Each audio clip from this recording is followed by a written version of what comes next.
this is Peggy for CropStop.com, and today I want to show you how I made a really cute card using a couple different things here.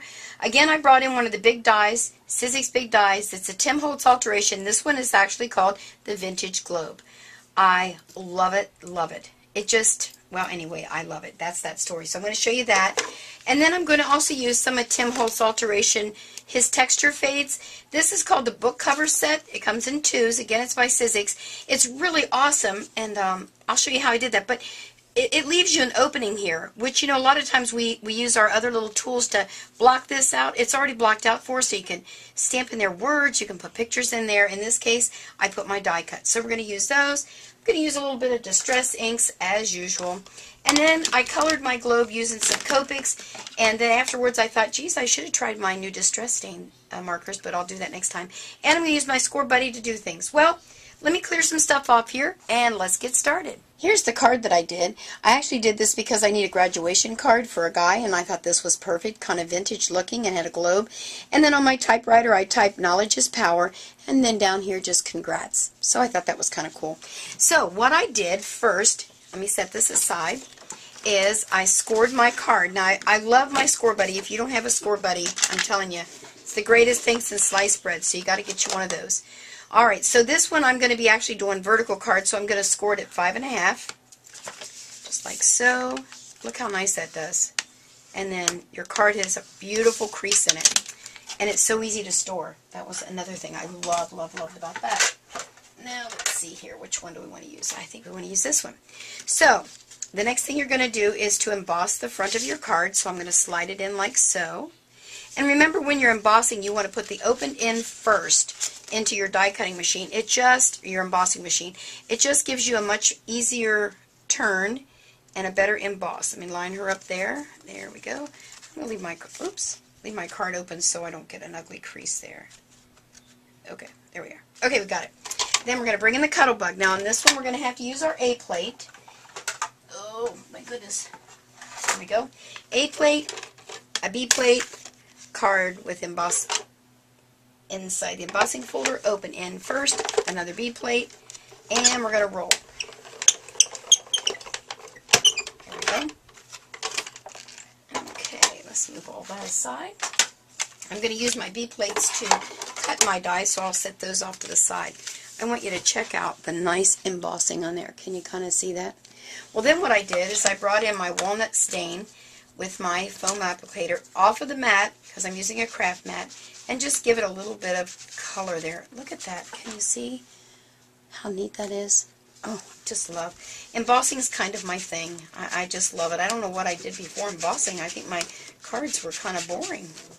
Anyway, so there you are. So I'm going to go all the way around that, easy greasy. There we go. And I'm going to just put a little in the center just because I can. So there's my card. So do you see how cool that would be if I just wanted to stamp something in there? Maybe put a button or whatever at the bottom, and my card would be done. That's why I love embossing so much. Okay, so that's our base card. Now let me bring the Cuttlebug back in. I'm going to show you something I do. I don't know if everybody does this. I do it because it's easier for me. I cut my paper and tape it. Just one little slip of tape underneath there, just so I can see how they did it. Sometimes they don't do them in color, some of the older ones, but these are really great because it kind of gives you some ideas to work on. So that's what I do. Alright, so you're going to put your die cut with the black part up, the rubber part up. No white plate because the die is going to take the place of that. My cardstock on top, like so. And we're going to put this right on top of there. And then we're just going to slide her through it. Easy greasy. Okay. Now, when I colored my globe, and I'm not going to take the time to do that on camera because it did take me a little longer than I had anticipated. I ended up using some different Copic, excuse my arm there, Copic markers. I am a certified Copic instructor. I don't teach Copics, but I am one. Went to the classes and everything. And there are these rules about how you're supposed to have your numbers close together, and, well, I don't always do that. I just like, and that's probably why I don't teach it, because, you know, I always do my own thing. I did get these all from the Family Ease to do my brown part. Then I took my green and my blue and did my you know, my ground was all green. I did put a little bit of darker in there. And then I went around, I put my black edge a little bit deeper there just to give it dimension. After I colored everything in, I took, oh, not that one, I took my old paper ink pad and just went ink pad to paper all over it to give it more of a distressed look. That's just how Peggy did it. Another thing you could have really done very nicely, I'm certain, and I'll probably try that on the next one, you could have used your distress markers. Beautiful. I'm sure they would have been beautiful.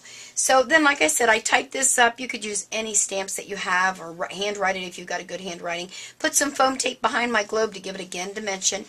The other reason I do that, if I put something on top of embossing, I feel like with an embossing, I need to use foam tape. I don't know why. Just because of the dimension or it sticks better. I'm not really sure why I do it, but I always, always do.